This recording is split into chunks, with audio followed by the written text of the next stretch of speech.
Hi, my name is Jacie, and today we are talking about how to know if you have CIRS. Just a quick disclaimer here, I am not a medical professional. I am a CIRS patient. I have read the textbook, and I do co-run a wellness community involved with CIRS, so I have a lot of experience with this topic, but none of what I'm about to say should be taken as medical advice. So chronic inflammatory response syndrome, or CIRS, happens when someone who is genetically predisposed to being really bad at eliminating a biotoxin encounters that biotoxin. CIRS can present in a lot of different ways. There are 37 specific symptoms associated with CIRS, but the chronic inflammation can also eventually trigger autoimmune conditions or other co-infections, diseases, stuff like that.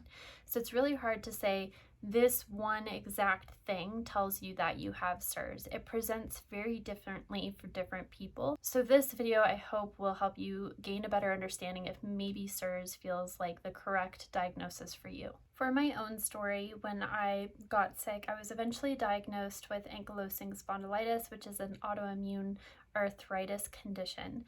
And through that process, I developed learned hopelessness. And this is the kind of idea that people who are chronically ill, they are given a lot of suggestions about what might make them feel better, and you try something and it doesn't work, and you try something and it doesn't work, and you try something and it doesn't work, and each time you try something and it doesn't work, you become a little less hopeful for the next thing that you try. There are no sure things in life, but the thing that really convinced me that chronic inflammatory response syndrome, or CIRS, was something worth pursuing for myself was the very clear diagnostic parameters around it. So when I first looked into CIRS, I was like, oh, absolutely not. I have an autoimmune condition. This doesn't sound like me. And it wasn't until a very good friend reached out to me and said, no, I think you have CIRS, that I looked into it again.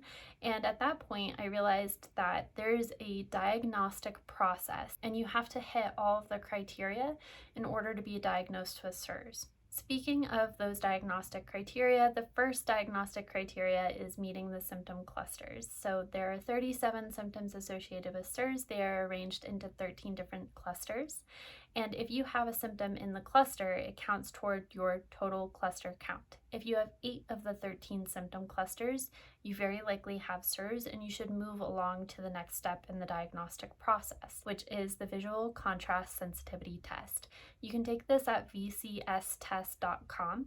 So for CIRS people, there's kind of two things happening here. One is the direct impact that biotoxins have on your nerve function, and the second is that the chronic inflammation gunks up the tiny little capillaries in the back of your eye, so you lose the ability to see blurred lines. The VCS test tests your ability to see the blurred lines, and you can actually get a biotoxin score out of this test as well. This test is not fail-safe. There are some people who will pass the visual contrast sensitivity test, but they still have CIRS. We see this a lot in people who, for whatever reason, visual acuity is really important to their line of work or their hobby. So all to say, if you pass the vision test, but you still have 8 of the 13 symptom clusters, personally, I would still pursue the blood work. Speaking of the blood work, there are kind of 2 parts to the CIRS blood work, and I'll go ahead and leave a link for a resource where you can see the different diagnostic codes and get the blood work ordered for yourself. But there's 2 parts to it. The first part is testing your genetic haplotypes, and this will tell you which biotoxins you're sensitive to. So we're rewinding back to the beginning when I talked about CIRS being the inability to eliminate biotoxins.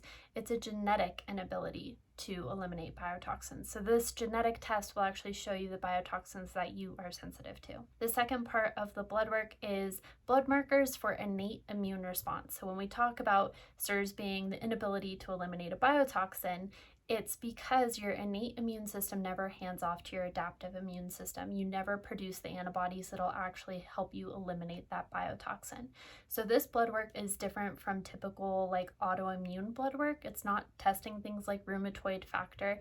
It's testing that innate immune response. They're looking for very specific blood markers, and I believe you have to have 4 of the 6 main blood markers in order to be officially diagnosed with CIRS. Finally, the last diagnostic criteria, and this one's kind of wishy-washy is knowing like how you were exposed to a biotoxin.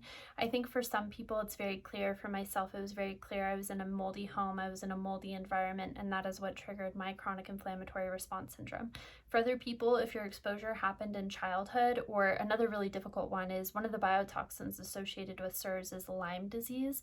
If you don't remember being bitten by a tick, it can be harder to say like, oh, that was my exact exposure event. So definitely this one I would take with a grain of salt. If you have 8 of the 13 symptom clusters and you fail the VCS test and your blood work shows that you have this genetic susceptibility to SIRS, as well as the blood markers that show you are having an innate immune response, I don't know that finding out exactly when you were exposed is going to be the most helpful route to take at that point.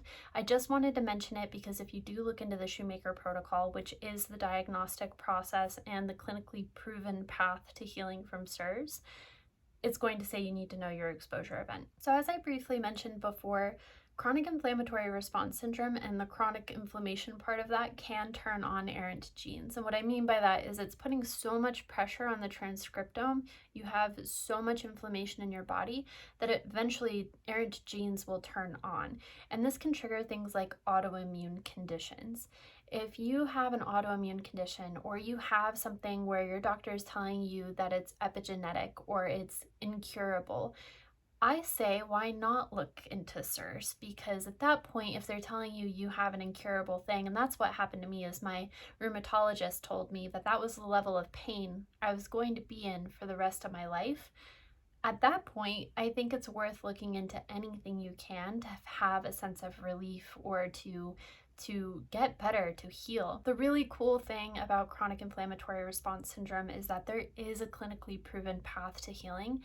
It is called the Shoemaker protocol. You can find more information about this on survivingmold.com. It is so well researched. But if you are looking for more resources and support on your SIRS journey, you can join us over at thesirsgroup.com. You can also check out our podcast over at the SIRS group or check out our Instagram for infographics with more information. Thank you so much for watching today. Go ahead and like, comment, subscribe. It really helps me spread the word about chronic inflammatory response syndrome and the thing that healed me. This was the hope for healing I never thought I could have. And so my mission is to share that with the world if I can. Thank you so much for watching today, and I'll see you all in the next one. Okay, bye.